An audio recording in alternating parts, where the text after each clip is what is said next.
guys, Tanya here, Pine and Feathers. I just wanted to go over today how to put on a template. You can do one of mine or one that you bought somewhere else, but I know that I hear from a lot of people that you all are very intimidated by doing these templates, and I think part of what intimidates people so much is getting them on the tumbler. And I want to show you today how easy it is to put it on a tumbler. The best way that I have found is to use a sheet of vinyl. You can use patterned vinyl, you can use white, black, any color vinyl that you want to do, and that is in place of spray painting your tumbler, and it also makes for applying your templates to be much easier. So I have a template here of mine cut out, and we're going to take that, I'm going to apply it to, this is Oracle 631. I like using temporary vinyl to do these patterns because you can peel them back off easy. It's great for beginners, but I have a bunch of it, so that's what I'm going to use today. So first I want to put this on the cut template on to the plain vinyl. And we're going to start by peeling a little bit. And I find that you get the best result from just trimming this edge off, because it gets a good start to your vinyl being laid flat without bubbles. So we're just going to apply that here. And then we're going to go really slowly. You do not want a bunch of bubbles between your, this is double-sided adhesive sheets. It's called twinkle tape, and I get it from LMNOP. And I will link her in the description. So we're going to just super slowly working one side to the other, kind of from the middle out. Want to avoid getting bubbles between these two layers. That sets your cup up for success, to not have bubbles. Okay, so just take it nice and slow.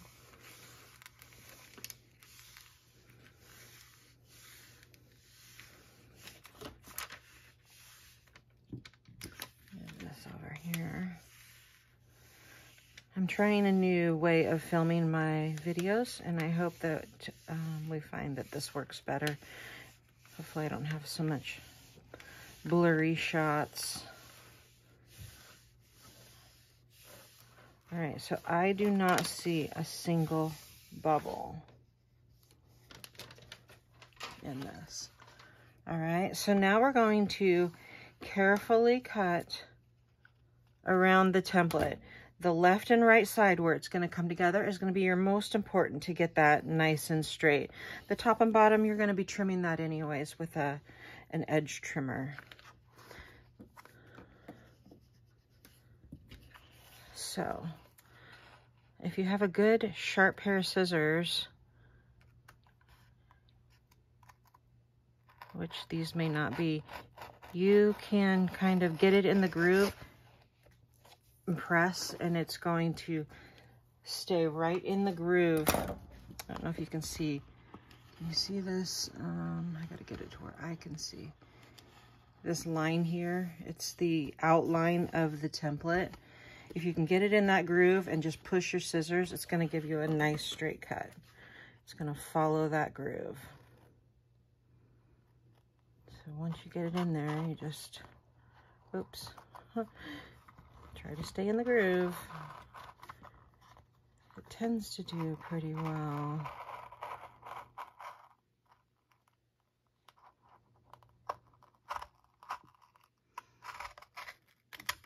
There we go.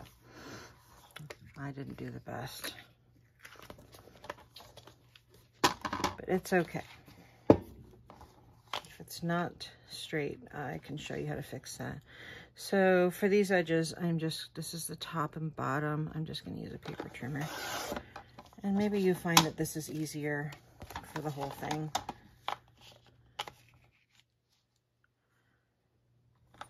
Let's see here.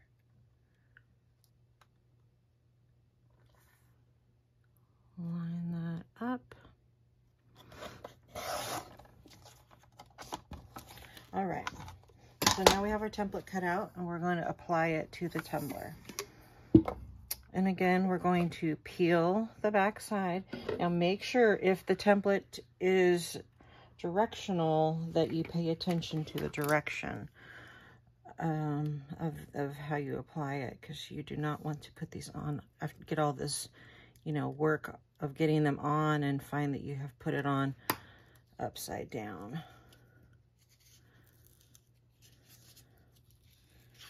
All right, so again, we want to trim about an inch or so. Press that back flat. All right. The cup upside down.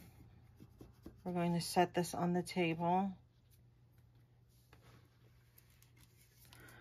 We're going to wrap it. This one doesn't have like anything to meet up back here, so it's not, I'm not meeting up anything in the pattern.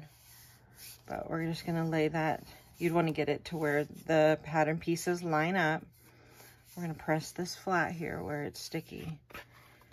And then again, we're going to go super slowly, just like we did before, because we don't want air bubbles.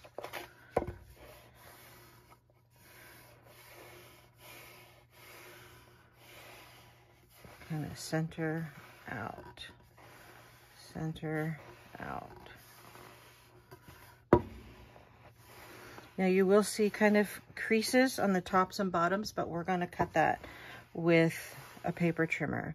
And the edge trimmer that I like the best, I wish I liked the Wicked Shimmer one, but that one has not worked so well for me, and I'm sure it's user error. I see people successfully use the Wicked Shimmer paper trimmers all the time, but for me, the blade bends. So the one I use is from Amazon. I buy 2 of them. One is set to the lowest setting and one is set one higher. All right. So that is how we apply that.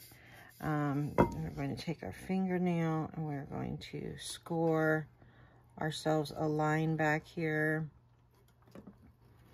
And we're going to use an X-Acto and trim that. So let's do that real quick.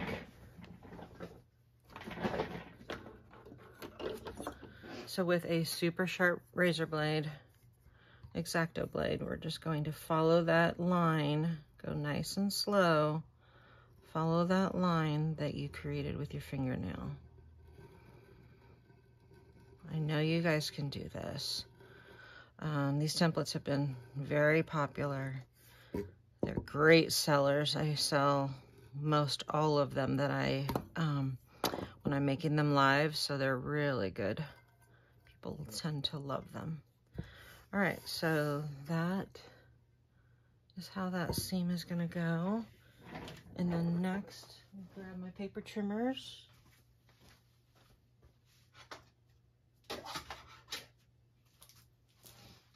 And I will link these below. So this one is set to the higher setting. It's one up from the bottom. I may have showed this in another video. And then this one is set to the lowest setting. So I do the lowest setting one along the top rim, because I don't want a huge rim there. Now this needs to be smooth so that your cup lays right on the surface. So I have to trim this a little.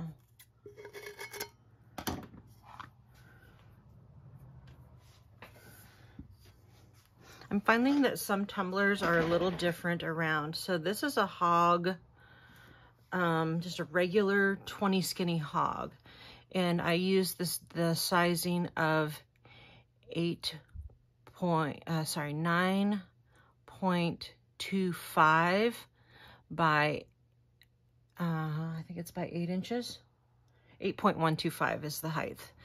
And then, but if you use the sublimation tumblers, I use 9.2 by 8.125.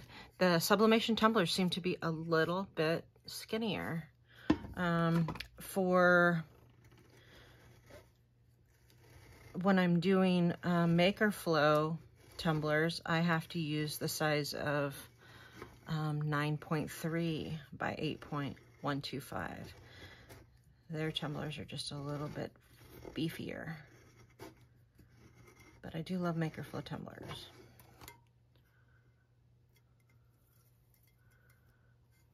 I'm also going to link you guys to this measuring tape. This is the best measuring tape that I have found. You get this on Amazon as well.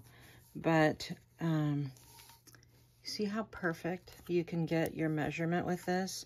So this already has the thing on it, but you know, all my vinyl on it, but it's measuring at 9.3. Each of these little lines are 0.1, 0.2, 0.3. But this is one of the best tools I think I have bought. All right, now we're gonna do the bottom. And so the bottom I do with the one that's up a little higher. The reason we trim these where we trim them is because otherwise, if you don't, you'll end up with these little wavy wrinkles. You want to make sure you trim these. You see these wavy wrinkles? Those don't go away if you don't trim them. So make sure you trim your edges. And now all the little wavies are off, and it is ready to glitter. So what I'm going to do when we glitter, let's see, we use, let me show you this. Shoot, it's in the other room. We can use vinyl. We can place vinyl in sections. I tend to do the vinyl first.